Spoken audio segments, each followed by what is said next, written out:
எல்லாரும் வீட்ல சேஃபா இருப்பீங்கன்னு நம்புறேன். இன்னைக்கு நம்ம எதை பத்தி பார்க்க போறோம் அப்படின்னா, ஒரு வேஸ்ட் மாஸ்கை செங்கலா எப்படி மாத்துறாங்க அப்படின்னு சொல்லிட்டு பார்க்க போறோம். அதை ஒருத்தர் மாத்தியும் காமிச்சிருக்காரு. அதோட ப்ராசஸ்லாம் எப்படி அப்படின்னு சொல்லிட்டு நம்ம இன்னைக்கு பார்க்க போறோம். ஃபர்ஸ்ட்லாம் பாத்தீங்கன்னா நிறைய பேசுறவங்கள காது வலிக்குது வாயை மூடுறா அப்படின்னு சொல்லிட்டு இருந்தாங்க. ஆனா இப்பெல்லாம் நீ வாயை திறந்த உனக்கு என்ன ஆகும்னே சொல்ல முடியாது. அதனால நீ சேஃபா இருக்கணும்னா, ஆரோக்கியமா இருக்கணும்னா ஃபர்ஸ்ட் வாயை மாஸ்கால மூடு அப்படின்னு சொல்லிட்டு நம்ம சொல்றோங்க. ஃபர்ஸ்ட் டைம் கொரோனா வந்தப்போ கூட எல்லாரும் 3-ply மாஸ்க் தான் யூஸ் பண்ணோம்.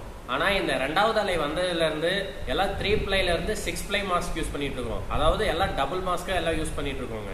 கவர்மெண்ட்லயும் முடிஞ்ச வரைக்கும் எல்லாரும் மாஸ்க் போட்டு இருங்க அப்படின்னு சொல்லி தான் பரிந்துரைக்கிறாங்க. மாஸ்க் போட்டாதான் கொரோனால இருந்து சேஃபா இருக்க முடியும்னு சொல்றாங்க. இப்ப பிளாஸ்டிக்ல யூஸ் பண்ற மாஸ்க்லாம் நம்ம மேக்சிமம் ஒரு 1 day தான் யூஸ் பண்றோம்.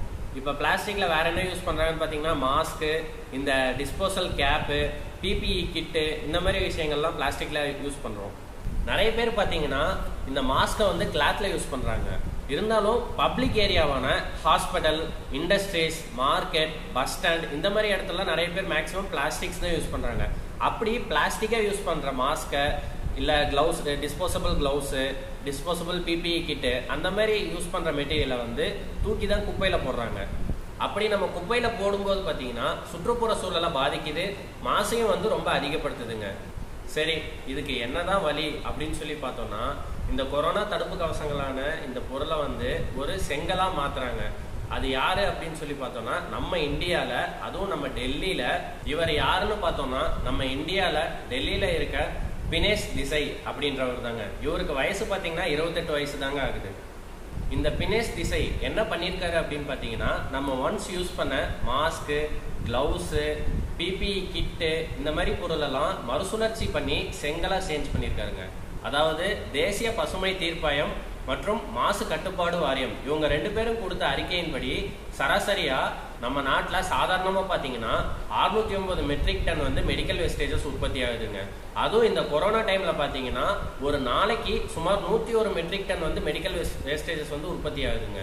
இப்படிப்பட்ட சூழ்நிலையில நம்ம மறுசுழற்சி செய்யலைன்னா நம்ம சுற்றுப்புற சூழல் இன்னும் அதிகமா தாங்க பாதிக்கப்படும்.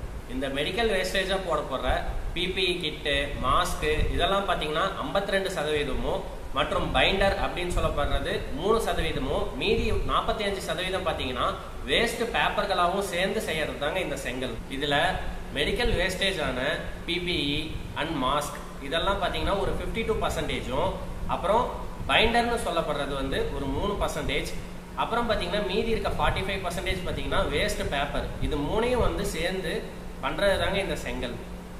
சரி, இப்படி எல்லாம் செய்யப்படுற இந்த செங்கலோட அளவு என்ன அப்படின்னு சொல்லி பாத்தீங்கன்னா 12 இன்ச் லென்த்தும் 8 இன்ச் பிரெத்தும் 4 இன்ச் ஹைட்டும் இருக்குங்க. இதுவே இது ஒரு ஸ்கொயர் ஃபீட் செய்யும் போது 7 kg பயோமெடிக்கல் வேஸ்டேஜஸ் தேவைப்படுதுங்க. இந்த பயோமெடிக்கல் வேஸ்ட்னா ஒன்றும் இல்லைங்க, மெடிக்கல் கிரேட் மாஸ்க்கும் பிபிஇ கிட்டும் தான் பயோமெடிக்கல் வேஸ்ட்னு சொல்லப்படுதுங்க. இவரோட டீம் பாத்தீங்கன்னா இன்னும் இந்த மாதிரி நிறைய ஆர்ட் ஒர்க்ஸ் எல்லாம் பண்றாங்க. அதாவது இந்த மாதிரி வேஸ்டேஜஸ் மூலியமா நிறைய ஆர்ட் ஒர்க்ஸ் எல்லாம் பண்றாங்க அப்படின்னு சொல்லி கூட சொல்லப்படுதுங்க. ஸோ இந்த மாதிரி இன்வென்ஷன்ஸ் நிறைய இடத்துல நிறைய பேர் நிறைய பண்ணிட்டு தாங்க இருக்காங்க. அதனால உங்களுக்கு தெரிஞ்சவங்க இந்த மாதிரி இன்வென்ஷன்ஸ் ஏதாவது புதுசா யாராவது பண்ணாங்கன்னா அவங்கள அவங்க இன்கேஸ் முன்னாடி வர்றதுக்கு தயாரா இல்லை அப்படின்னும் போது நீங்க அவங்கள வெளி உலகத்துக்கு கொண்டு வாங்க.